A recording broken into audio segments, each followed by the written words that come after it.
Hi guys, so today I'm going to do a video for my best friend Emma, and it's all about weddings. So I am not getting married, but Emma's getting married.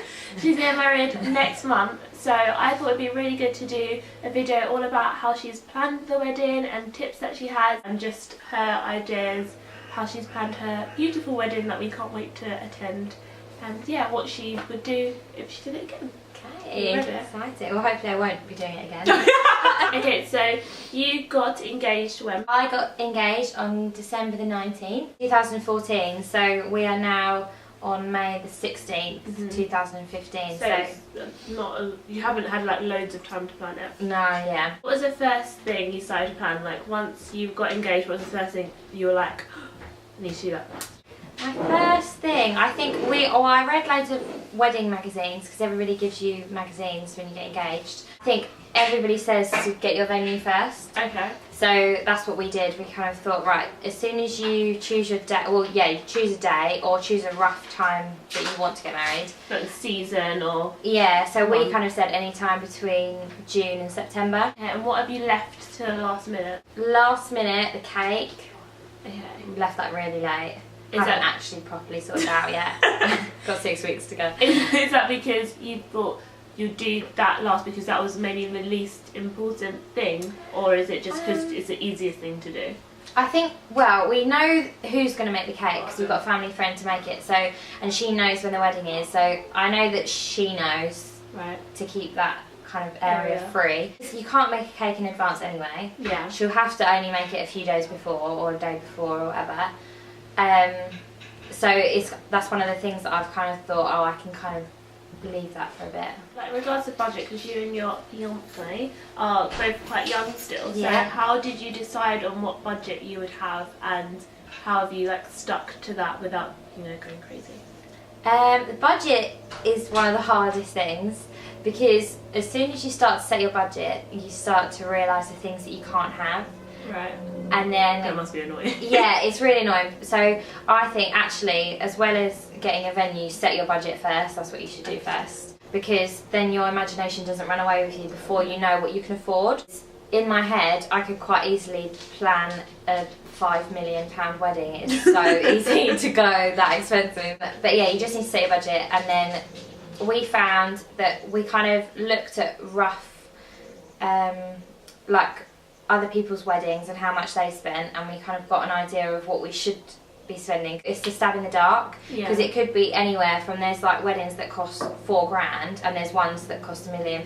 Yeah. So it's anywhere in between, and it kind of depends what you want. We were lucky to be given some money by our parents, so that was really generous of them. And then Isaac had saved before we'd got engaged. Oh yeah, sorry, my fiance Isaac had saved a good chunk of money before we'd got engaged, which was really good. So he kind of came with that as well, like a dowry. Yeah. And a goat. So we knew how much money we had to spend, and so then we kind of set accordingly, and we chose 3 things that were important to us each. What worked quite well was that our priorities was quite similar. What was the biggest expense in it? Like, I know you haven't done everything yet, but what has been the biggest expense so far? The venue?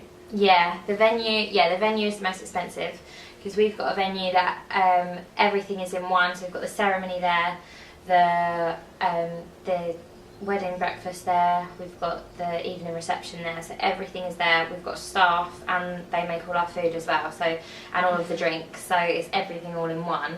So it's one big cost, but it's such a weight off your mind. And what have you saved on? What did you think was maybe going to cost more than it has done, and you thought, oh, that's actually really good?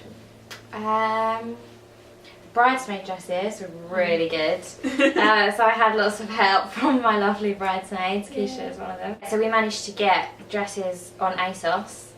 And everyone loves them, don't they? Who even shows you those dresses? I don't even know. I know, who would show me a dress like that? But yeah, so we got the dresses on ASOS, which I was never expecting to be able to get dresses that were so nice and everyone was so happy with them for such a good price. It shows, doesn't it? Because everyone thinks like, oh, bridesmaid dresses, you have to go to like what, BHS and John Lewis and get actual bridesmaid dresses, but you can get high street dresses that are nice that you can wear again for less. Exactly. But I think we didn't intentionally try and save on the dresses. I think that just came as a really nice surprise. Yeah. But one thing that we did intentionally try and save on was things like invites and like wedding stationery. Okay. So all like your paper bits and stuff like that, we've kind of done that ourselves. So we've got a really good friend of ours who's a graphic designer, so she designed the invites for us, which was lovely. And then we printed them ourselves, got them all cut and kind of stuck them all together ourselves. And it's actually quite fun. It can be a bit stressful, but it is. It's fun doing about 5, and then. What DIY elements would you recommend incorporating to like save money on, or like what to add like a personal touch to the day? I'm quite excited about the flowers.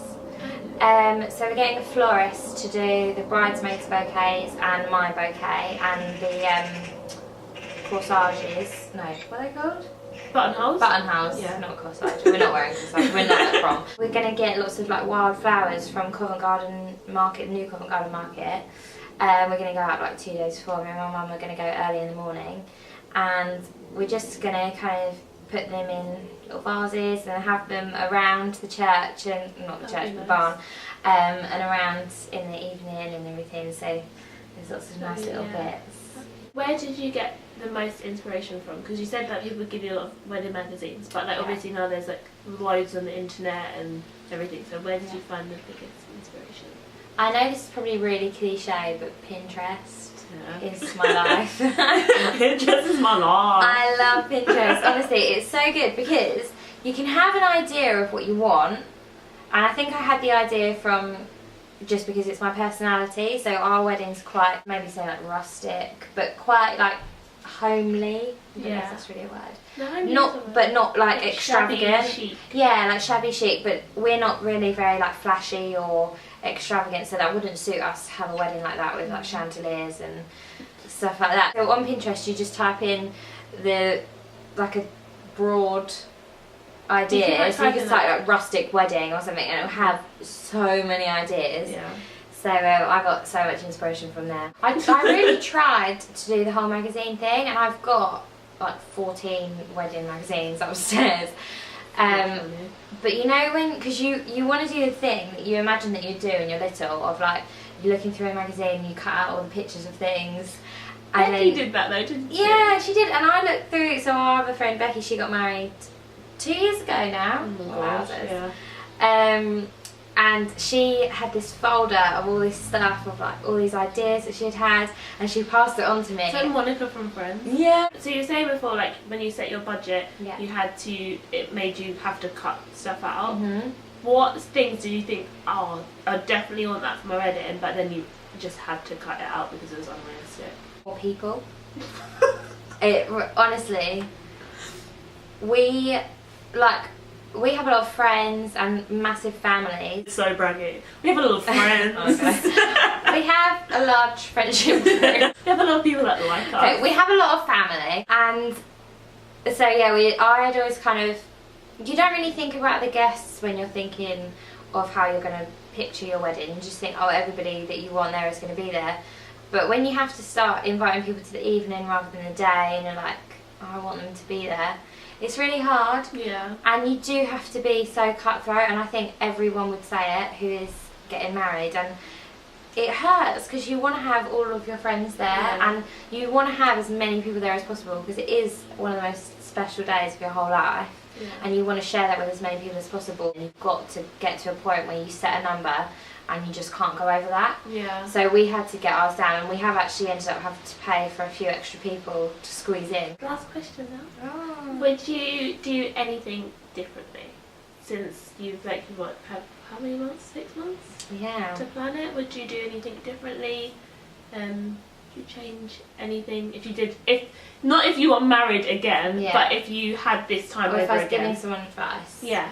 I would say take ages to choose your dress, because I think when you start trying on dresses you feel like you've been looking forever, but it's been about a week. You try on so many in such a short space of time that it just feels so long. So then you end up kind of well, I felt like I rushed it and then started second guessing my dress quite a lot. So I've been quite doubtful of it a number of times. But I think if I tried on more and really got to a point where I knew that I tried on every single style and tried on every dress in the world and then knew which one was my favourite, I think I wouldn't doubt myself as much. So I'd definitely say the dress should take longer. Okay. Well, thank you. This has been fun. I like this. I'd like to interview you. Thanks for joining me at your house. That's okay. On my sofa. Bye. Bye.